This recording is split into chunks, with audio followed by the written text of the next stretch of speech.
The Secret of Whispering Manor, written by Jules Wilder. July 30th, 2024. Narrated by Vocal Symphony. Chapter 1. The Echoes of the Past. In the quaint coastal town of Seabreeze, where the scent of salt water mingled with the fragrance of blooming jasmine, Whispering Manor stood as a silent sentinel on the cliff's edge. This grand, ivy-clad mansion had once been the pride of the Marston family, known for their wealth and influence. However, the manor had been abandoned for decades, shrouded in a cloud of mystery and suspicion, after the tragic death of Isabelle Marston.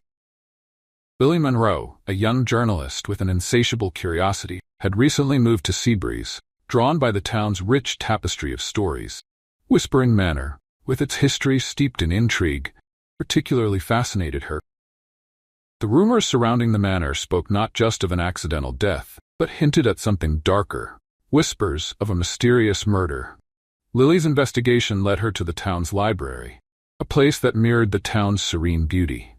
The library, with its tall, dusty shelves and quiet corners, was under the strict watch of Miss Thorne. Miss Thorne was an older woman, tall and thin, with a cold, sharp demeanor. Her piercing gaze seemed to silence even the faintest whispers, and she was known to enforce quiet with an iron hand, frequently shushing anyone who disturbed the peace. Thorne had a particular interest in the history of Seabreeze, and while she was generally reserved, she knew the town's secrets better than most. Lily approached her cautiously, hoping to glean some information about the infamous Whispering Manor. "What brings you to our library?" Miss Thorne asked, her tone clipped and her eyes studying Lily intently. "I'm researching the history of Whispering Manor," Lily replied, keeping her voice low. "Particularly interested in Isabelle Marston." Miss Thorne's expression tightened slightly, flicker of emotion, perhaps disdain, crossing her face.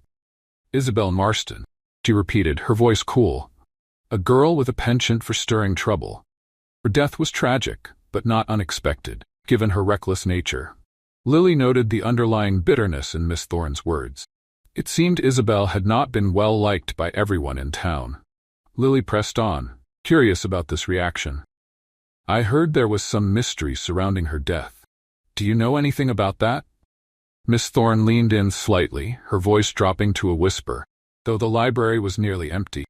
"There are always rumors, my dear. Some say she was involved with someone from the town.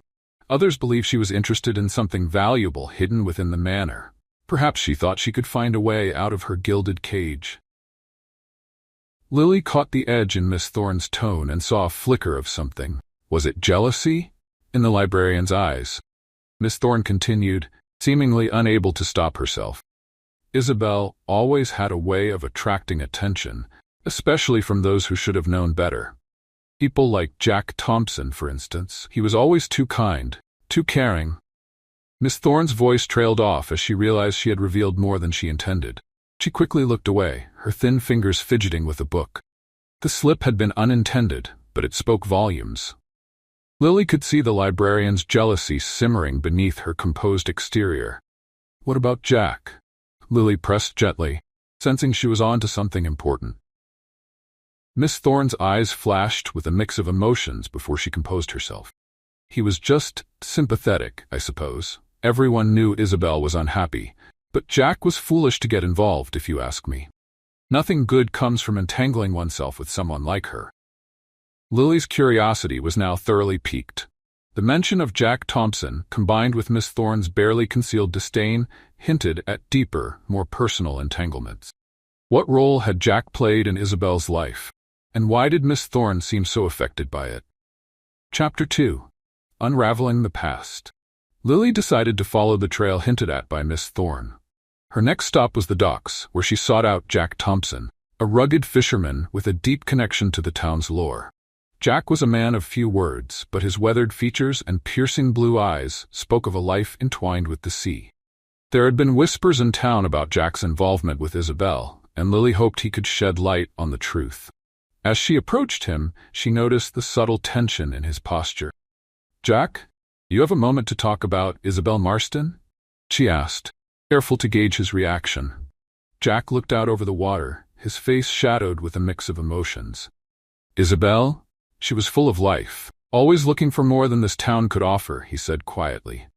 "She had dreams, big dreams, and sometimes those dreams put her at odds with people around here. Lily sensed a deep sorrow in his voice, but also something else, a hint of anger or regret.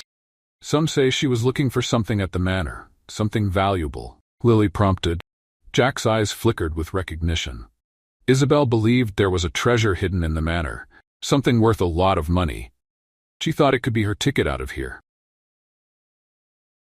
The mention of treasure intrigued Lily. What was this treasure, and how did it tie into Isabelle's death? Jack's hesitation suggested he knew more than he was letting on. Did she find it? Lily pressed. Jack hesitated before answering. No, she didn't. But she thought she was close. The night she died, she went there, convinced she was about to uncover it. Lily thanked Jack for his time, sensing there was more to the story than he was willing to share. She wondered if Jack's feelings for Isabelle ran deeper than mere friendship, and if jealousy or rivalry might have played a part in the events leading up to her death. Chapter 3: Secrets in the Shadows. Lily returned to the library, hoping to dig deeper into the manor's history. She found Miss Thorne sorting books, her demeanor as chilly as ever. Undeterred, Lily decided to confront the librarian directly. Did you know Isabelle was looking for a hidden treasure at the manor? Lily asked, watching Miss Thorne closely. Miss Thorne's hands stilled for a moment, then resumed their task with deliberate care. Isabelle was always chasing fantasies, she replied dismissively. A treasure. Perhaps she hoped it would solve all her problems. But it's just a story, nothing more. Lily sensed there was more to Miss Thorne's disdain than she was letting on. Did you know she was involved with Jack Thompson? Lily asked, pushing the conversation further. Miss Thorne's expression darkened, a rare crack in her icy facade. Jack? He was always too kind to her, she muttered, her voice laced with a bitterness that surprised Lily. She took advantage of his kindness, led him on with promises she never intended to keep. Pieces began to fall into place. Miss Thorne's jealousy was palpable, and Lily wondered if it had colored her view of Isabelle and Jack. Did you ever love him? Lily asked boldly. Miss Thorne's eyes flashed with anger and something else, pain. Love? What does it matter now?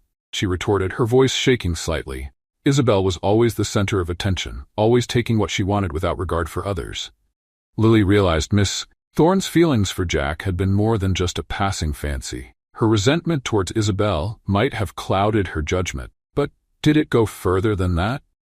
Could Miss Thorne have played a part in Isabelle's tragic end? Chapter 4: The Final Reveal. Determined to uncover the truth, Lily decided to visit Whispering Manor again. Her previous visit had been short and unsatisfying, but this time she was prepared to explore more thoroughly. She had managed to gain access to the manor through a key she obtained from a conveniently new acquaintance who had been maintaining the property on behalf of the Marston estate. As she stepped into the grand foyer, Lily was struck by the contrast between the dusty decay of the outside and the lingering elegance of the inside.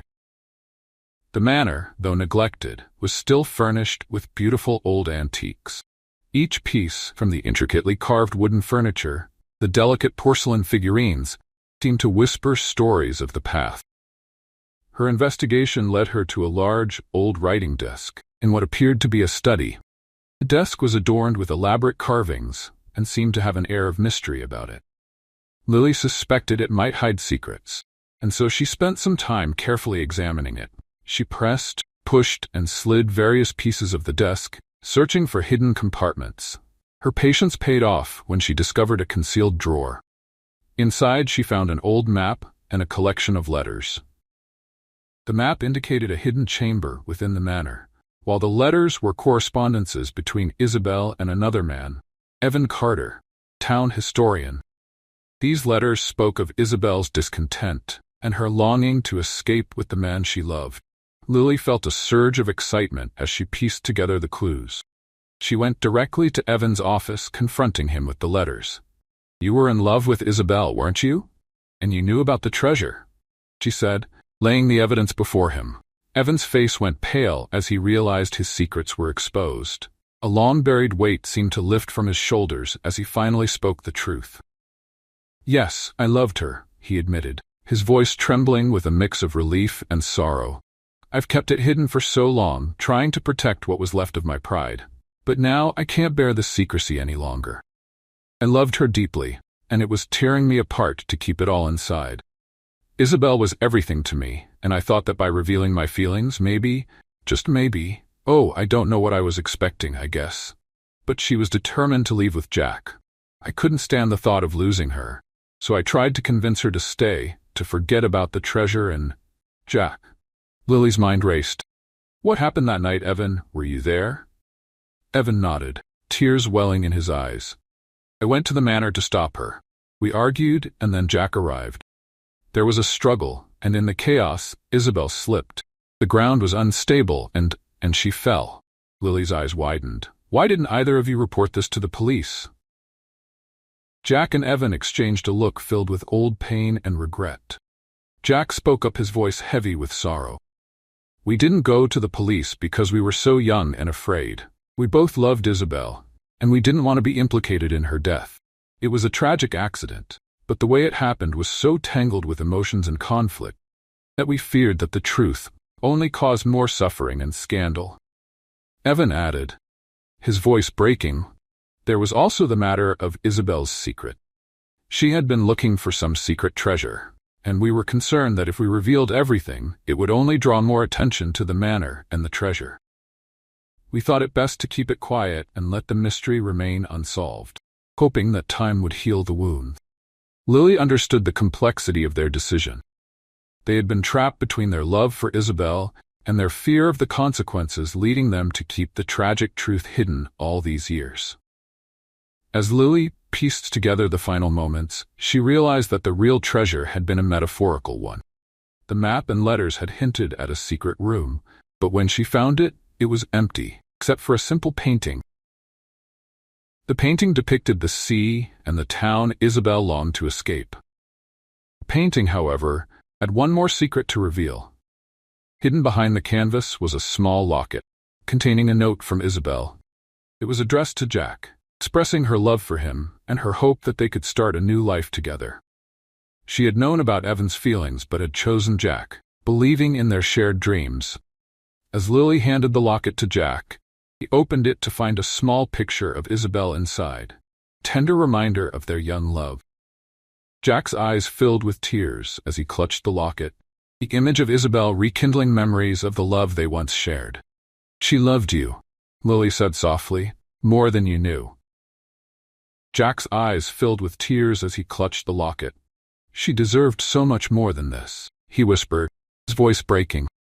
As the truth settled, the mystery of Whispering Manor was finally laid to rest. Miss Thorne, who had watched the events unfold from a distance, approached Jack and Lily. Her icy demeanor cracked, revealing a woman burdened by years of regret and unspoken feelings. I never meant for any of this to happen, Miss Thorne confessed, her voice trembling. I've carried so much guilt for what happened to Isabelle, my jealousy and unspoken feelings, though I tried to mask them, contributed to the misunderstandings and hurt surrounding her death. I never thought it would come to this, and I wish I could undo the pain I've caused. Miss Thorne's confession was her attempt to reconcile with her own role in the turmoil. She had been indirectly involved through her jealousy and harsh judgment, which had fueled gossip and mistrust around Isabelle's death. Her apology was a step towards seeking forgiveness for the part she played in the broader story of pain and misunderstanding. Jack looked at her with a mixture of understanding and forgiveness in his eyes. We all made mistakes, said quietly, but we can't change the past. We can only move forward. As the dust settled and the truth of Whispering Manor was laid bare, Lily prepared to write her final article, reflecting on the lives intertwined with the manor's secret. Yet, there was one more piece of the puzzle that had remained hidden, a revelation that would only come to light years later. Unbeknownst to Jack and Lily, the painting Lily had discovered in the manor was not merely a depiction of Isabelle's longing, but a renowned masterpiece by a celebrated artist. The artwork, an exquisite portrayal of Whispering Manor from an angle that captured its grandeur and melancholy, had been lost for decades and was worth millions. Isabelle had been deeply connected to this painting. It was not just a work of art to her, it was a reflection of her complex feelings toward the manor, a place she both loved and yearned to escape. The artist, famous for capturing the essence of architectural ambience, had infused the painting with a sense of nostalgia and beauty that resonated with Isabelle's own dreams and struggles. Isabelle had planned to reveal the painting to Jack, hoping that its value could help them start anew. She intended to present it alongside the locket as a symbol of their future together, believing that the painting could offer them a new beginning. Unfortunately, her tragic death silenced her plans before she could share this significant part of her life with him. The painting's true worth was discovered only after the manor was finally sold, and experts recognized it as an invaluable piece of art. Its discovery brought a bittersweet ending to the tale of Whispering Manor, highlighting the depth of Isabelle's connection to the place she had both cherished and wished to leave. Jack, though heartbroken, found solace in knowing that Isabelle had left behind a legacy that spoke to her true spirit. The locket she had given him remained a cherished token of her love, while the painting stood as a testament to her unfulfilled dreams and the beauty she had seen in the manor. The painting was eventually donated to the local museum, where it now hangs proudly, admired by many. Jack often visits, finding solace in its presence, and sometimes he imagines seeing Isabelle looking out, as if waiting for him, a silent reminder of their unfulfilled love and the dreams that never came to be. And so, as the story of Whispering Manor concluded, it became clear that beneath the layers of mystery and sorrow lay an unspoken tribute to Isabelle's aspirations, a painting that held not just monetary worth, but a piece of her soul, forever captured on canvas. This short story was brought to you by Jules Wilder, where every voice tells a unique story. Stay tuned for more tales that unravel secrets and intrigue, leaving you eagerly anticipating what comes next.